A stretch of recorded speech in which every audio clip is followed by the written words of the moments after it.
et messieurs, bienvenue dans ce nouveau numéro où nous recevons le maître Mugisa Tibasiba Emmanuel qui va nous parler de la situation sécuritaire dans la province de l'Ituri. Maître, bonjour et bienvenue. Bonjour, monsieur les journalistes. Oui. Alors, pour commencer avec vous, maître, on aimerait savoir la situation sécuritaire dans la partie de l'Ituri. Merci beaucoup.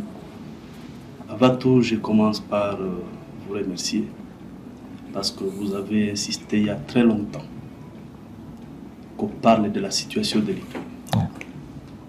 Bien évidemment, aujourd'hui, on a eu le temps et qu'on en parle un peu parce que la situation actuelle de la province de l'Ituri, elle est d'une extrême gravité. Vous-même, vous avez suivi il y a quelques jours, je commence par Mambasa, où les faits sont très récents. Vous avez vu des têtes de personnes coupées, mises de côté, et les corps d'autres membres du corps aussi de l'autre côté. C'était aux familles de reconnaître les têtes de l'air et chercher comment les joindre avec les corps. Et vous avez vu les corps transportés sur des motos. Alors, c'est une situation alarmante en Ituri. Les ADF, parce que là, nous parlons des ADF à Mambasa qui tuent. Les ADF,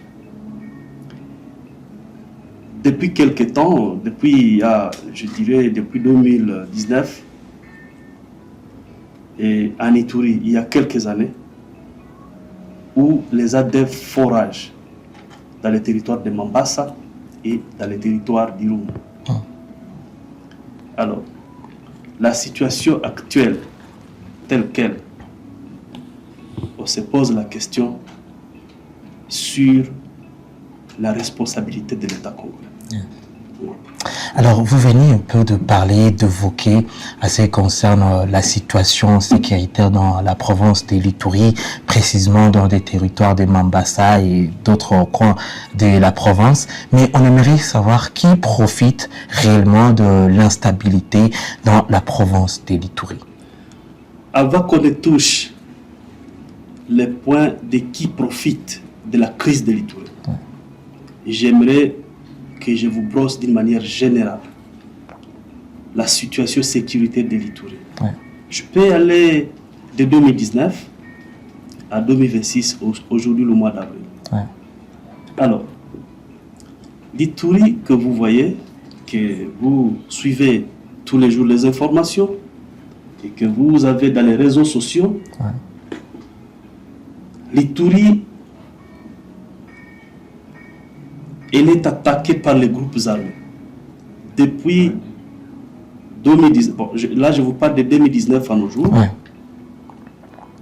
les groupes armés, le groupe Codeco, il y a le groupe FPIC, il y a le groupe, les ADF aujourd'hui, qui est un groupe étranger. Alors, bien entendu, il y avait d'autres groupes d'autodéfense. Tels que le groupe d'autodéfense pour les victimes Andjougou, qu'on appelait Zaïre, qui n'existe plus maintenant. Il y avait aussi le groupe d'autodéfense MAPI. Alors, ces groupes, juste parce que leur communauté était massacrée, ces groupes prenaient défense de leur communauté. Mais au moment où je vous parle, ces groupes ont été déjà détruits par le gouvernement congolais, l'état de siège. Alors que ces groupes, à un moment donné, étaient reconnus comme des groupes d'autodéfense qui prennent défense de leur communauté agressée. Alors, la situation de l'Ituri Andjougou, vous-même vous suivez Andjougou. C'est Andjougou où on massacre les populations civiles dans les sites de déplacés, alors que les sites de déplacés sont censés être protégés. Ce sont des endroits, des espaces protégés. Mais les groupes armés, les groupes Codeco, massacre jusqu'au site de déplacés. Sans oublier, aujourd'hui, l'Ituri compte plus de 60 sites de déplacés aujourd'hui. Ouais, okay. Avec 1 300 000 déplacés. Donc, je parle des déplacés internes. Ouais. Alors, cette situation, jusqu'à ce jour, persiste pendant que l'État congolais est là, le gouvernement. Je vous rappelle encore que depuis 2021, au mois de mai, la province de l'Ituri et la province du Nord Kivu sont placées sous le régime de l'état de siège. Alors, depuis tout ce temps, la population elle est massacrée jusqu'à ce jour. La question qu'on se pose, quelle est la responsabilité de l'État congolais, du régime de Kinshasa? Alors, ce qui est préoccupant, c'est que même aujourd'hui,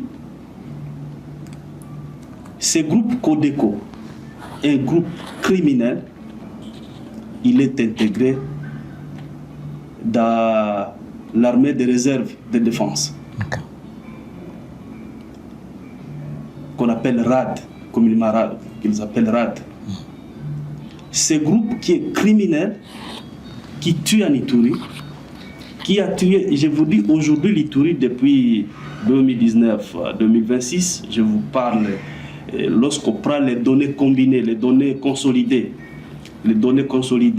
des ADF, des Codeco, des FPIC et d'autres groupes, l'Ituri compte plus de 10 000 civils tués dans l'intervalle de 2019 à 2026. Alors, parce que là, on veut savoir qui profite maintenant de cette persistante, de cette insécurité qui règne dans cette partie. Oui, maintenant, qui profite? Ouais. À Ituri, actuellement, et depuis tout ce temps, c'est les officiers militaires qui profitent de cette situation. C'est-à-dire le FARDC. Là, c'est du commerce. Okay. Là, c'est l'exploitation d'or. C'est l'exploitation des bois. Vous voyez? Aujourd'hui, si je vous dis le groupe Codeco, actuellement coalise avec le FARDC, c'est pour ces faits. C'est pour des faits personnels des autorités de l'état de siège. Ici, je cite le gouverneur militaire Luboya Kachama, avec sa bande, avec son équipe, aujourd'hui qui exploite illicitement les minerais en Ituri, l'or, les bois. Vous voyez? Alors, à part cela, il ne faut pas oublier, il exploite avec la famille de Félix Tshisekedi. Tout ce qu'il fait, depuis qu'on a décrété l'état de siège en Ituri, le général Luboya n'a jamais été relevé, ou mité plutôt, n'a jamais été mité. Dans le Nord Kivu, vous avez vu, on l'a vite interpellé à Kinshasa, et voilà. Mais alors, posez-vous la question. Là, on parle du Constant Ndima, en fait. Le général Constant. Plutôt le général Constant Ndima. Ouais. Constant Ndima, lorsque le pouvoir de Kinshasa a constaté que, en tout cas, il était temps de l'interpeller suite à des faits qui se sont produits suite. Je me rappelle à l'époque, il y a eu massacre de plus de, c'est pas des centaines de Ouazalem ici à Goma. On l'a interpellé. Juste pour les centaines de personnes massacrées de Ouazalem. Mais en Ituri, au moment où je vous dis, plus de 10 000 personnes tuées, massacrées.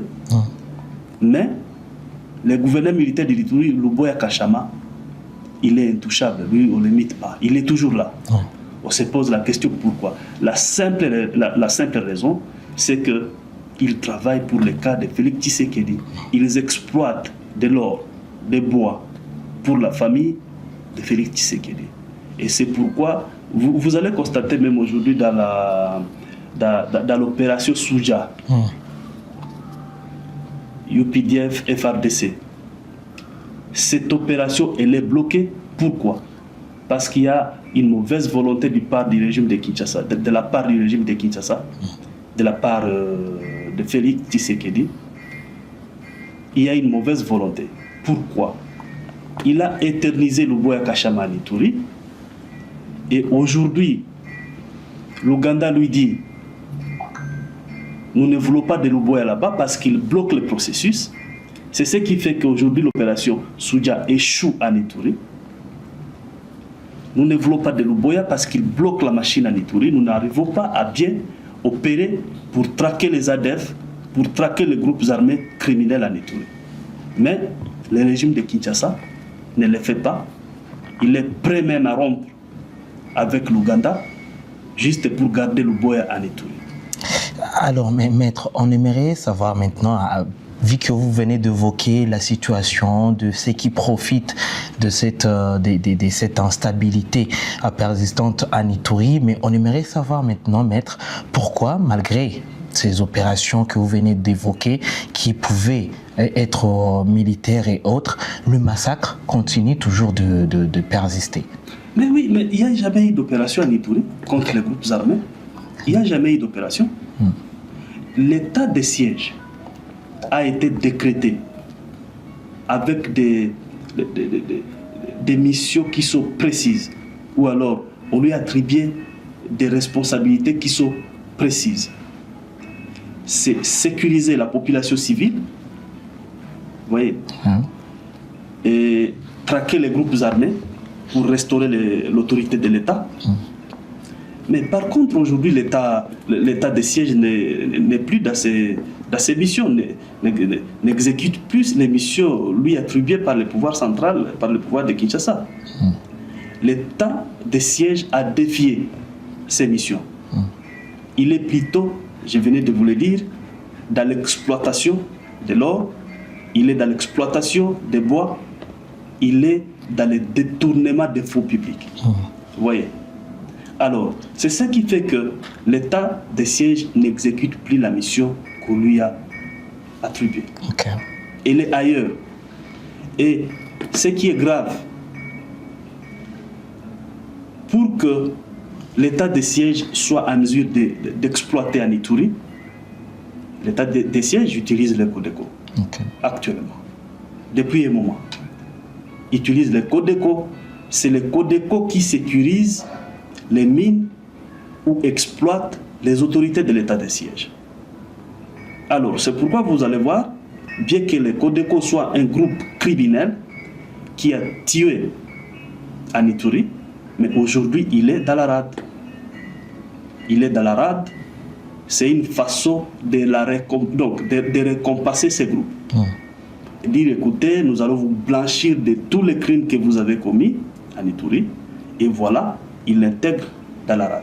Et on va traquer tous les groupes d'autodéfense. Je vous ai parlé du groupe d'autodéfense des victimes qu'on appelait Zahir, qui n'existe plus. On l'a traqué alors que ce groupe prenait défense des membres de sa communauté qui étaient massacrés. Je vous ai parlé du groupe MAPI. Alors, ces groupes d'autodéfense sont traqués et n'existent plus aujourd'hui. Et voilà les groupes criminels Codeco. On l'intègre dans l'armée de réserve de défense, la RAD, et coalise actuellement avec les FRDC. Ils tuent Anjoub dans les opérations conjointes des FRDC et des Codeco. Ils tuent actuellement. Vous les suivez à Boulé, à Iga Barrière, et à Dengo dernièrement, ils ont tué plus de 25 personnes. Et ce sont les FRDC qui tuent maintenant en Ituri. Les FRDC et les Codeco. Alors, peut-on parler de l'échec de l'État dans la protection de civils? Non seulement l'État a échoué dans la protection des civils, mais l'État a une responsabilité dans la crise ou dans les massacres des populations en Ituri. Il n'a pas tout simplement échoué. Et ce qui est très grave, à Ituri, la communauté qui est ciblée dans ces massacres, c'est la communauté Hema. Vous voyez? Ouais. Cette communauté, elle est ciblée par Codeco. Et pour le moment, cette communauté subit des attaques de Codeco et des FARDC. Et il y a aussi, il faut noter, il y a aussi d'autres communautés qui se sont abstenues de coaliser avec les Codeco contre les Hem.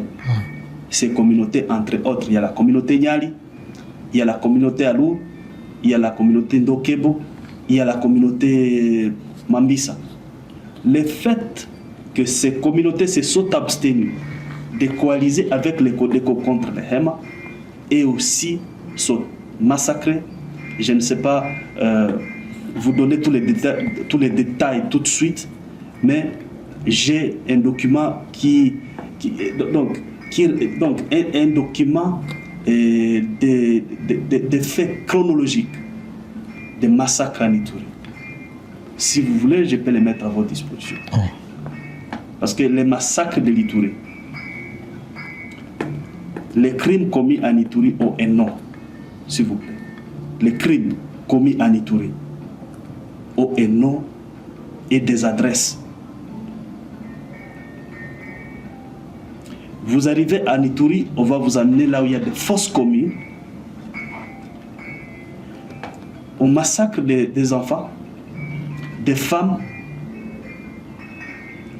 On enterre les personnes vivantes à Ituri. Le cas de Tali, où on a enterré 15 personnes vivantes. Je crois, si vous parcourez dans la recherche, vous allez les retrouver. On enterre les personnes vivantes. Et quand je vous parle d'Irumu, je vous prends la situation de Kiabusiku. Je vous prends la situation de Murubia. Là, c'est FPIC maintenant qui tue. C'est ce qu'il faut retenir. À Irumu, c'est FPIC qui tue. Et quand je vous parle de FPIC à Irumu, je vais vous parler de Kiabusiku où ils ont fait, c'était à 2022, ils ont fait une incursion, ils ont calciné les gens dans des maisons, à Murubia, à Kinyambogo, à Kadanza, à Komanda. Donc, en Ituri, les territoires qui sont ciblés par les crimes, il y a les territoires d'Irumu, il y a les territoires d'Endjougou, les territoires de Mambasa et une partie du territoire de Mahagi. La situation de l'Ituri, elle est vraiment alarmante et on ne sait pas. Je crois qu'on va continuer pour vous dire quelles sont les solutions. Alors, revenons aussi à ce que vous avez dit, qu'il y a collaboration entre le FARDC et ces groupes armés, mais il y a aussi d'autres accusations récurrentes contre ces éléments de forces de sécurité qui ont apparemment des liens avec aussi de groupes de ADF Nalu. Quelles sont vos analyses par rapport à ces accusations contre ces éléments de forces de sécurité? Oui, des dénonciations au niveau local dénoncent la collaboration entre les FARDC et les ADF. Ce sont des sources locales, je vous dis bien. Alors, et quand vous regardez, vous faites l'analyse de ces faits, les crimes commis en Djougou et qui se commettent maintenant à Mambasa, il y a une similitude. Vous voyez, il y a une similitude. Donc, c'est une continuité. Et vous regardez le mode opératoire, c'est le même mode. Et pourtant, je vous avais dit, qu'en Djougou maintenant, il y a les FARDC et les Codeco qui tuent. Alors, c'est cette même collaboration et maintenant qui qui est prolongée jusqu'à Mambasa. Okay. Et là, à Mambasa, les alliés sont les ADF. Okay. Vous voyez, à Ndjougou, les alliés sont les Codeco. À Mambasa, les alliés sont des ADF. Alors, à ce point, si vous me demandez de confirmer ou d'infirmer, je vous parle des sources locales qui dénoncent. Pas l'opinion, je ne sais pas, les acteurs politiques, on peut dire les acteurs politiques ont d'intérêts qui sont peut-être... mais là, je vous parle des intérêts, plutôt des dénonciations des populations locales qui constatent et qui dénoncent. Alors, maître, essayons un peu de parler des responsabilités dans cette affaire. Parce que là, il y a une force internationale. Je parle là de la MONUSCO. Il y a aussi l'État et ses groupes. Mais qui doit-on dire que non, il est responsable de ces actes ou de ces crimes dans la province de l'Ituri? Oui. Enfin, en fait, si pour parler des responsabilités, il faudra d'abord qualifier ces crimes, n'est-ce pas? Et ensuite établir la responsabilité des groupes armés, établir la responsabilité du gouvernement de Kinshasa et établir la responsabilité de la communauté internationale. Alors, à ce point, sur le plan juridique,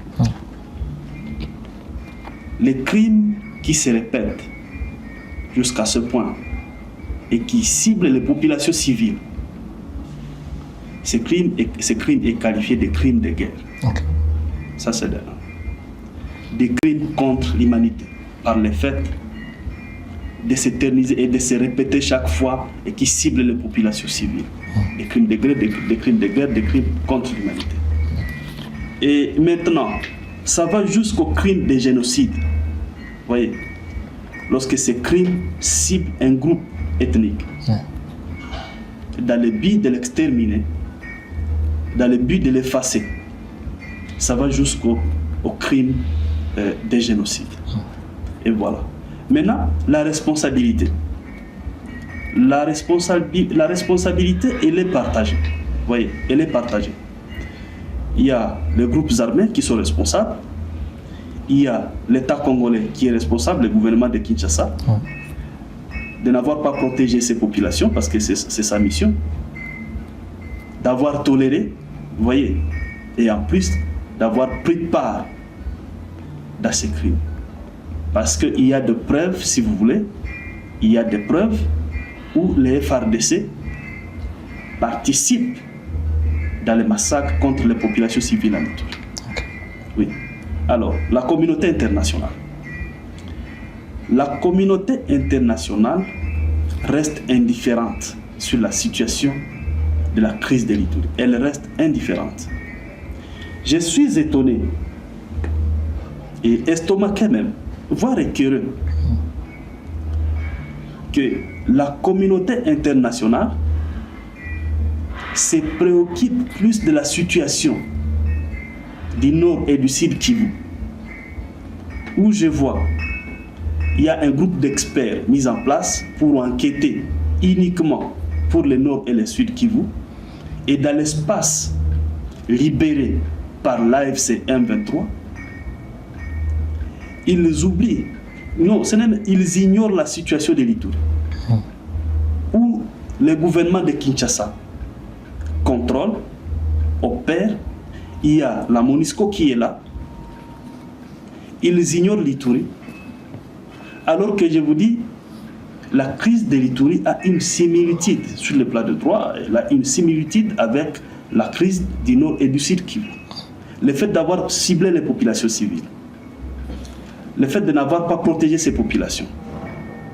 Et aujourd'hui, vous le savez, si vous voyez ce qui se passe à Minembwe, les bombardements de Banyamulenge à Minembwe, alors, et la communauté Hema ciblée en Ituri par la Codeco et les FARDC, ces crimes ont une similitude qui ne peut être dissociée. Vous voyez? Alors, ces crimes ne peuvent être dissociés, cette situation ne peut pas être traitée séparément.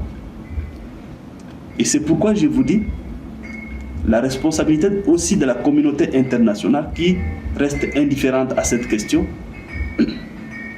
plus particulièrement pour la question de l'Ituri. La communauté internationale ne s'occupe pas de cette question. Et oublier ou ignorer l'Ituri, c'est une grave erreur. Vous voyez, c'est une grave erreur. Et cette erreur, je pense que elle sera résolue. Elle sera résolue juste parce qu'il y a AFC M23. Aujourd'hui, vous-même, vous le savez, dans l'espace libéré par l'AFC M23, vous-même, vous êtes témoin. Là, je touche un peu du côté de l'AFC M23. Vous-même, vous êtes témoin. La population est sécurisée, ça c'est la première des choses. Elle est protégée. Elle va librement à ses occupations. Elle est en paix. Et c'est cette paix-là que l'Ituri mérite, que l'Ituri demande. Alors, vous venez d'évoquer de la communauté Emma et aussi de massacres qui se passent en Ituri contre la communauté Emma. Vous avez évoqué aussi le Banyamulenge à Minembwe. Mais parlons un peu, pourquoi cette communauté, ou encore le Emma en particulier, parce que c'est de là qu'on parle, c'est de cette communauté qu'on parle, pourquoi sont-ils discriminés et assassinés dans cette partie? Vous savez, la crise ou les massacres de cette communauté ne datent pas d'aujourd'hui. C'est ce qu'il faut retenir. Ne datent pas d'aujourd'hui. Et les causes sont les mêmes. Tantôt on vous taxe de ne pas être des Congolais. Tantôt on vous dit vous n'avez pas de terre. Les autres communautés se réclament de toutes vos terres et vous disent vous n'avez pas de terre. Vous voyez ce qui pose problème. C'est le problème foncier à un point. Deuxièmement, je voulais évoquer un aspect. Et lorsqu'on dit vous n'avez pas de terre et que vous n'êtes pas congolais, ça remet à cause ça remet à cause toutes les communautés à part les pygmées au Congo. Okay. Parce qu'il y a les communautés où les ethnies sont arrivées au Congo, chacune à sa période, n'est-ce pas? Et je ne sais pas pourquoi cela pose problème.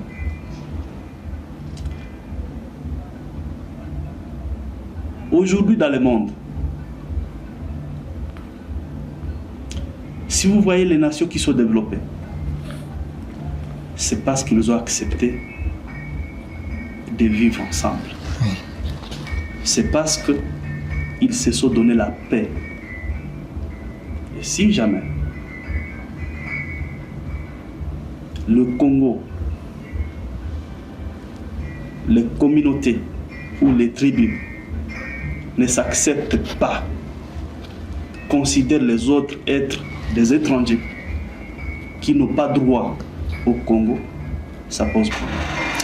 Alors, cette crise va demeurer. Alors là, on peut dire que c'est juste à cause de cette cause que les Hema sont massacrés et tués, à cause de leur apparence ou encore à cause de leur apparence, on les traite des Ougandais, tantôt des Rwandais. Vous voyez? Je ne vais pas vous parler de mon histoire parce que j'ai étudié à Kinshasa, à l'université, à l'UNIKIN. Je vous dis ce que j'ai subi à l'UNIKIN. Vous ne pouvez pas vous imaginer, je ne peux pas vous dire ça maintenant. On te traite de Rwandais, on te traite de l'étranger, donc tu es étranger. Vous voyez? Alors, tout ça, c'est ce qui forme des causes aujourd'hui que l'AFC M23 appelle des causes profondes de la crise de l'Est. Il faut résoudre ça.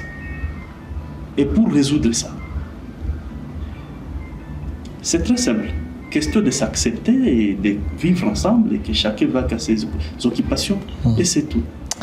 Alors, pour finir avec vous, Maître Mugisha Emmanuel, quelles seraient les solutions, de pistes de solutions pour arrêter ce massacre, que ce soit dans la province de l'Ituri et à Minembwe aussi? En fait, la solution, elle est simple.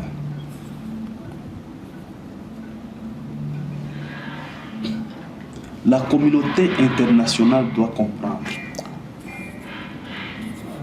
que la crise de la République démocratique du Congo ne se résoudra pas avec le régime de Félix Tshisekedi. Ça, je vais vous le dire, je dois être clair. Okay. Je dois vous être franc. Cette crise mérite un leadership. Donc, un leader qui soit à mesure de réunir toutes les communautés de la République, de leur donner la sécurité, de les protéger et de les apprendre à vivre ensemble. Et cette crise de l'Ituri, je parle maintenant plus particulièrement de l'Ituri, l'Ituri mérite une libération. Okay. Oui. Parce qu'on dit, non, écoutez, voilà, non, on ne doit pas aller par le dos de la cuillère. L'Ituri mérite une libération comme Goma, comme Bukavu, parce qu'aujourd'hui, les populations qui vivent dans les zones libérées par l'AFC M23, je vous avais dit que ces populations auraient trouvé la paix, auraient recouvré la paix, la protection, et elles vaquent librement à leurs occupations. Alors, pour l'Ituri, qu'on ne vous trompe pas que non, il faut restaurer l'autorité de l'État. Qui va restaurer l'autorité de l'État l'Ituri? Il n'y a que l'AFC M23 aujourd'hui qui a prouvé ses capacités de pouvoir sécuriser les populations et les protéger. Donc, pour l'Ituri, nous demandons à l'AFC M23 de ne pas ignorer la question de l'Ituri. Je suis encore content de voir chaque fois dans les sorties médiatiques de l'AFC M23 la coordination politique parle de la situation de la crise de l'Ituri. Donc, l'AFC M23 est préoccupé par cette question et nous demandons à tous les niveaux, ou peut-être que la libération de l'Ituri est bloquée, de laisser l'AFC M23 aider la population de l'Ituri. Parce que l'AFC M23 ne discrimine pas les communautés. Vous voyez, l'AFC M23 ne discrimine pas les communautés. Oui. Et c'est pourquoi nous demandons à l'AFC M23 et même à la communauté internationale de comprendre que la paix et la stabilité en Ituri ne viendra qu'avec la libération de l'AFC M23. Pour terminer, je disais donc, j'ai un mot à dire aux Ituri. Okay. Je vais parler aux groupes armés de l'Ituri. Les Codeco, FPIC, FRPI, d'autres groupes, je ne sais pas, CLP et consorts. Le temps n'est plus à la guerre entre communautés. Il est temps de régler tout ce qu'il y a comme conflit et de coaliser la force pour libérer l'Ituri. Ça, c'est la première des choses. Ça, c'est pour les groupes armés. Aux leaders d'opinion, aux leaders politiques de la province de l'Ituri, à la société civile, il est temps de s'organiser dans une plateforme qui réunit toutes les communautés de l'Ituri et accueillir l'AFC M23. C'est l'unique solution. Et je vais leur dire, je vais dire maintenant à la population de l'Ituri, qui est terrorisée, qui a la peur au ventre, personne ne s'exprime en Ituri, personne ne dénonce, personne n'a droit à quoi que ce soit en Ituri aujourd'hui. J'ai dit à cette population que la paix ne viendra qu'avec la libération de l'Ituri. Tout ce que vivent les populations de l'Ituri, je leur dis, ce n'est pas ce qu'elles méritent. Ce qu'elles méritent, c'est la paix. Ce qu'elles méritent, c'est de vivre ensemble. Ce qu'elles méritent, c'est de vaquer librement à leurs occupations et leur sécurité. Je vous remercie. C'est par ce message que nous mettons un point final dans cette émission, dans ce nouveau numéro où nous avons accueilli Maître Mugisa Emmanuel, un cadre de l'AFC 123 et qui est aussi vice-président de la commission de relance de la justice dans des zones déjà libérées par l'AFC 123. Maître Mugisa, c'est un plaisir de vous accueillir dans ce plateau. C'est moi qui vous remercie. D'accord. Merci beaucoup, chers téléspectateurs. N'hésitez pas aussi à vous abonner pour plus d'actualités. À très bientôt.